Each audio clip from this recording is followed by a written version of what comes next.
як муҳоҷири меҳнатии тоҷик дар ин ҷо қайд карда гуфт. ва бигем касое ки телефонҳои андроид надоранд бояд регистратсия кунанд ё ки ҳамхераванд. мисол амина приложения биромадаи. Салом тамошобинони барномаҳои Сорубон Сафаров. Хеле ки аз номи видео диден аллакай маълум аст ки дар чӣ масъала суҳбат мекунем. Ҳамин нафарҳое ки тамошо мекунед дар видео лайк гузоред ва ба дигарорам равон мекунед. касе дар Москва қарор дорад ва агар хоҳем ки пеши духтури дандон пеши бародари тоҷики худмон бирен, номерош мебарояд зангаш бизанед. беҳтарин духтур, беҳтарин стоматологи тоҷик дар Москва. шикояти муҳоҷирон айни ҳол дар Федератсияи Русия зиёд шудааст дар масъалаи приложенияи мобилии Амина.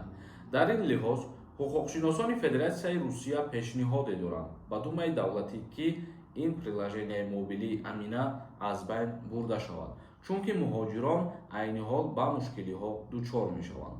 як муҳоҷири меҳнатии тоҷик дар ин ҷо қайд карда гуфт: ҳоло заминаи мобилии Амина метавонад танҳо дар телефонҳои системаи оператсионияшон Android боргирӣ кард.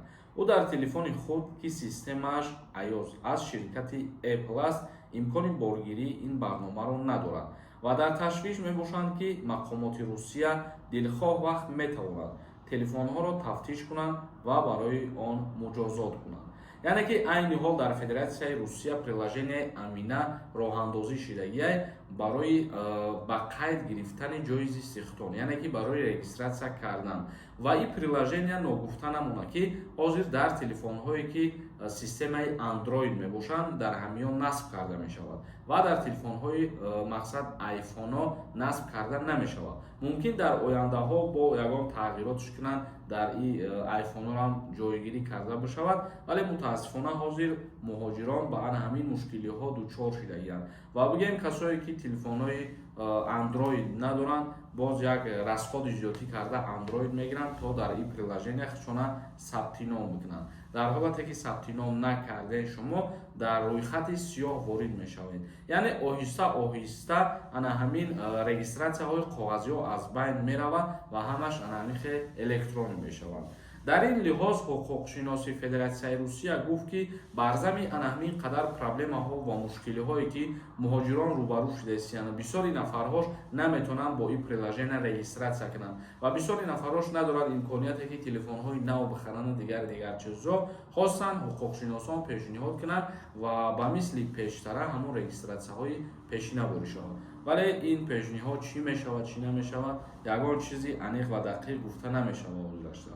мо хостем ки ҳамин информатсияро барои шумо пешкаш бигардонем. бародарои азиз, кадом нафаре ки мехоҳем дороҳои гиёҳӣ заказ кунем, номерошон мебарояд зангшон занед, заказ кунем. ширкати шифофармо ҳиҷомаи ройгонро дар шаҳри Москва барои шумо пешниҳод мекунад. инчунин дороҳои гиёҳӣ барои простатит, дороҳо барои қадро баланд кардан, барои мӯи сар ва риш баровардан, барои фарбе ё хароб шудан. боварӣ надоред, худи ҳозир дар рақамҳои рӯи экран дар тамос бошед. шифофармо дар хизмати шумо. як нафар намисонда: салому алайкум алуда, ман патента споридум, 3 моҳ истодум, хона омадам, 1 моҳ бестум бирам мешавад, гости бирам буд. патент споридагӣ бошед, яъне ки гирифтагӣ бошед, агар бале метунед. дар ҳолате ки беҳуҷҷат бепатент аз Россия биромада бошед, мутаассифона имконият бисёртаре ки шуморо ҳозир ба Россия рафтанда роҳ натиҳанд. Каримов нависондаи: патент аз байн рафт ё ин ки не, ҳозираш аз байн рафтагӣ нестем бародар. як нафари дигар нависондаи: салом акаи Сорубон, ман дар Тоҷикистон Россия равом ягон приложение дида, бояд регистратсия кунам ё ки ҳамхеравам. мисол Амина приложения биромадаи. мегӯям пешакӣ раҳмат акаҷон. ин приложенияро вақте ки дар Россия шумо қарор мегиред, баъд регистратсия мекунед. яъне ки регистратсия кардан дар ин приложения ба ҷои регистратсияҳои коғазӣ мебошад ва ин приложения макону будубоши шуморо ҳарчи зудтар ба мақомотҳои дахлдори Русия бигем ки огоҳ мекунад ва дар базашон меистанд. Алиҷон Сафарзода нависонда: салому алайкум акаи Сорубон, мара патентам сӯхта буд, граница гузарам, айсар патент споро метавонам получат кардам. пешакӣ раҳмат ака. патент вақте ки аннулировад мешавад ва шумо то муддати 1 сол дигар наметавонед ки патент бигиред. ин чиза ба назар бигиред. рустам нависонда: 50 бор навистум, бачаи ма якум дафъа рафт депорт по жизни задан чӣ ба бошад ман ба фаҳмонед. мо дар ин масъалаҳо ба фикрам ки 10 бор гап задагӣ ҳастем ва фаҳмондагӣ ҳастем ки ҳозир ба Россия рафтан ин вобаста аст баландӣ кардани тақдиртон мебинед.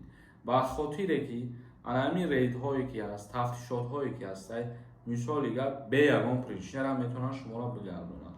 То ҳатто ҳамин ҳодисаҳо шудагие ки шахсият якум бор ба Россия сафар кардагие ва абра нагардондагишан гуфтагишан ки ту депорт дорӣ. мақсади гапи мара ба фикрам ки хуб фаҳмидем. Давидзода нависонда: салому алайкум акаҷон, чӣ ба ма гостӣ? Ма ягон ҷо кор намекунам, хонашинам. Мара адел бурдан гуфтанд ту бояд патент кунӣ. Меган чӣ кор кунам ака? Як ответ медодем. мигратсиони картаи гости патент намекунад.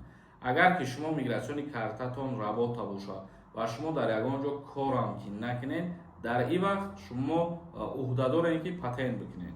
мирзо нависонда: ҳамун доруҳоро Тоҷикистон дад, чӣ хел дастрас кунем? мегуфтӣ метавонем ки заказ кунем ва вохудшон доставкатон мекунад. Сафарова нависонда: салому алайкум акаи Сорумон Сафаров, илтимос мада ҷавоб диҳед. ма граница рафтам омадам, паспорт 8 моҳ монда будааст, патент спорида натонистам.